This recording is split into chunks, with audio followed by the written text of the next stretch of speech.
तनाव तो बहरहाल चल रहा है और भारत पूरा एक्सप्लोर कर रहा है। दुनिया भर में जो है उनका सफारती ये अमल जारी है फीलर्स चेक करने के लिए। अगर कि कोई इस तरह का वो कोई हमला पाकिस्तान के ऊपर करते हैं तो वो उसको एक्सप्लोर कर रहा है, मगर बगैर सबूत दिए उनके लिए बड़ा मुश्किल है इसको बेचना। क्या कहते हैं कि कितनी संजीदा सूरत हाल है? जी शुक्रिया। सूरत हाल तो ज़ाहिर है ख़ासी संजीदा है, बल्कि बहुत संजीदा है। और जिस तरह इंडिया एक वॉर हिस्टीरिया क्रिएट कर रहा है और ख़ास तौर पे इंडियन मीडिया जिस तरह के प्रोग्राम्स हमें नज़र आ रहे हैं, जिस तरह की गुफ्तगू नज़र आ रही है, एक जंगी जुनून पैदा किया जा रहा है, तो वो तो ज़ाहिर है इस वक्त सूरत हाल तो संगीन है और उसके लिए हमें तैयार भी रहना चाहिए हर सूरत हाल के लिए।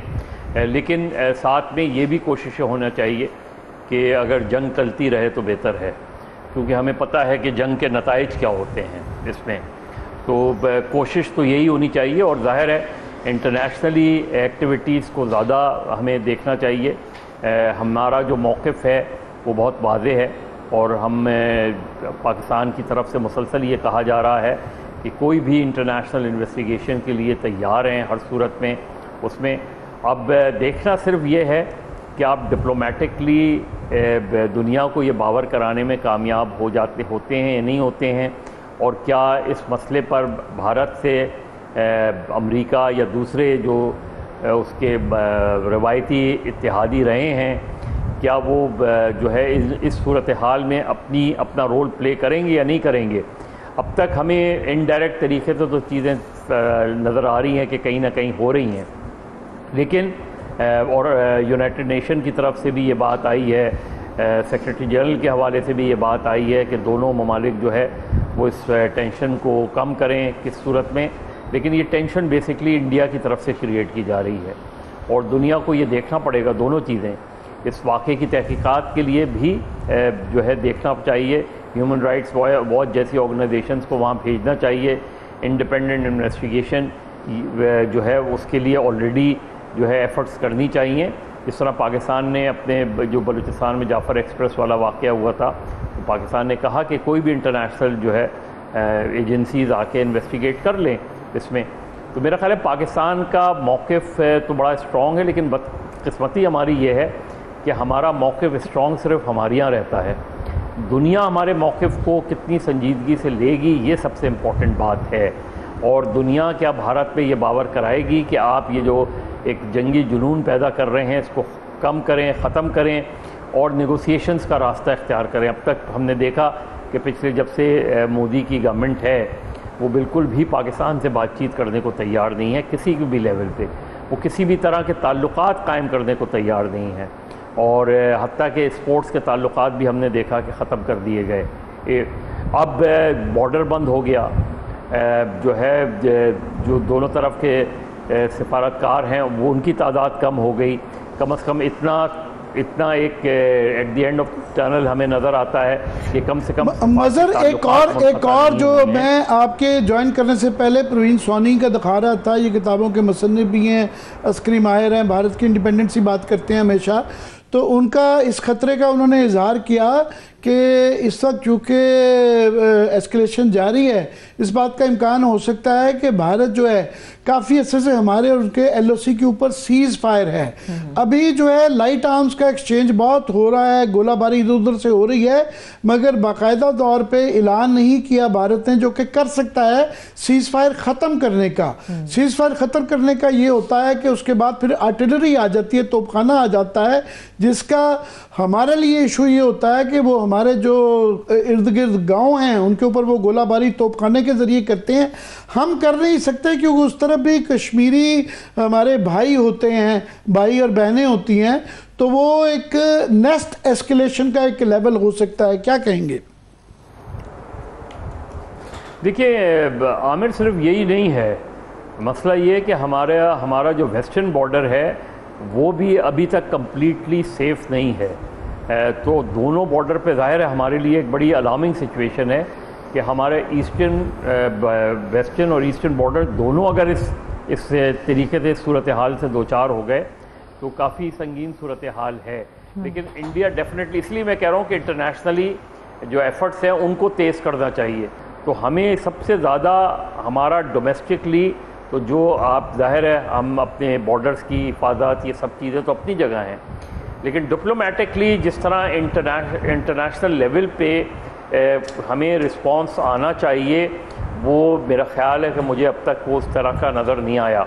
और चाहे वो इसहाक डार हों या दूसरे हों, इवन प्राइम मिनिस्टर हों, कोई इनिशिएटिव जो है इस तरह का जिसमें हमें लगे कि हाँ बात आगे बढ़ी है, वो मुझे कम से कम अभी तक तो नज़र नहीं आया। अगर कहीं जो है पस मंज़र में कोई बात हो रही हो या पसे पर्दा कोई बात हो रही हो तो मैं नहीं कह सकता, लेकिन फ़िलहाल तो मुझे इंडिया का जो मूड है वो तो यही नज़र आता है कि वो इस वॉर हिस्टीरिया को बरकरार रखना चाहते हैं।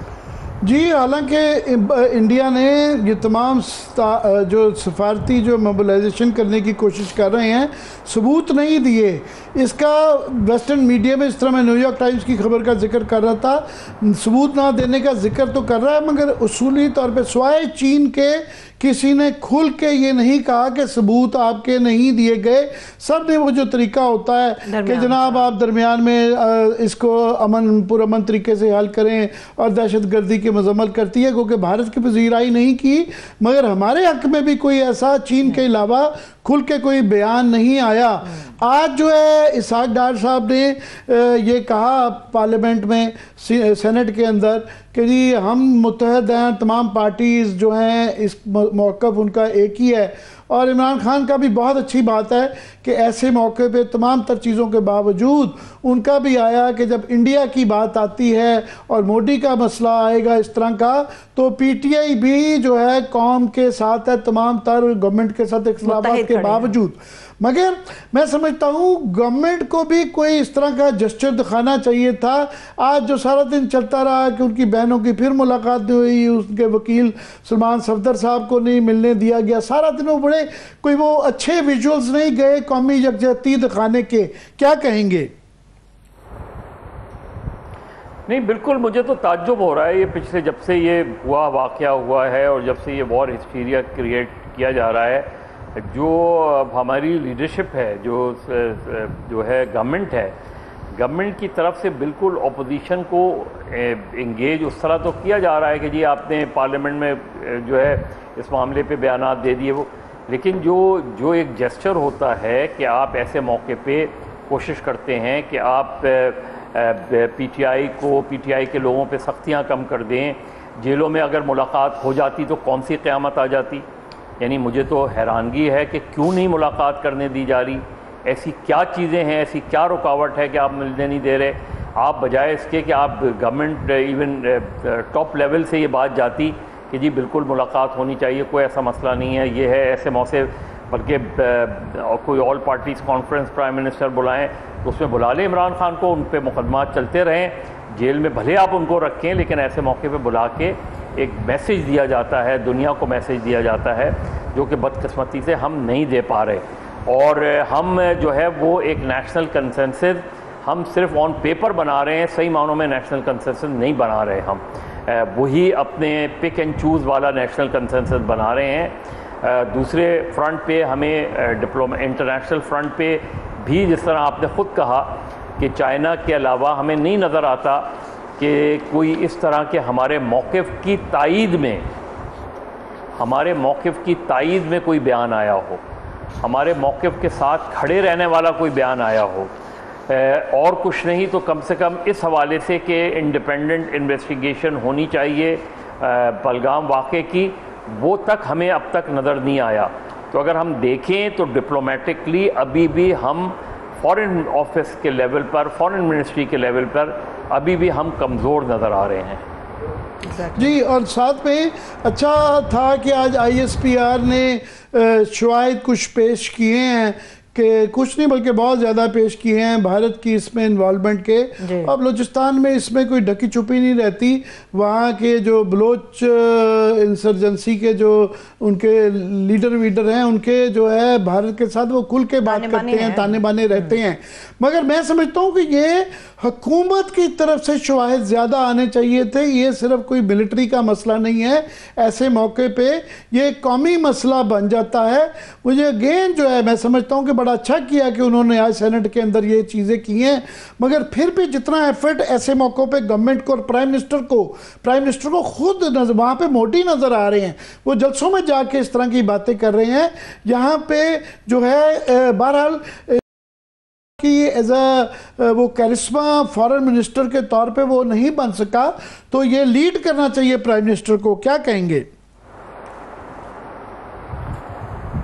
सबसे पहली बात ये कि जो ज़ाहिर है बहुत ही जो है इफेक्टिव प्रेस कॉन्फ्रेंस थी, उन्होंने बहुत से शवाहिद दिए, लेकिन ये शवाहिद अब जो DGISPR ने दिए शवाहिद, इसको फॉरेन ऑफिस किस तरीके से आगे प्रोपेगेट करता है, आगे लेके जाता है, ये शवाहिद दुनिया को किस तरह दिखाता है, ये सबसे इम्पॉर्टेंट है। इसलिए कि मेरे लिए तो ये जो शवाहिद मौजूद हैं, लेकिन क्या इन शवाहिद की बुनियाद पे दुनिया हमारे साथ आके खड़ी होगी, दुनिया हमारे इस मौक़िफ़ को तस्लीम करेगी, दुनिया इन एविडेंस को, हालांकि बहुत कैटेगोरिकली ये बात की गई है कि भाई आप कोई भी इंटरनेशनल इन्वेस्टिगेशन टीम बना लें और इसका फॉरेंसिक करवा लें, ये सारी बातें की गई हैं।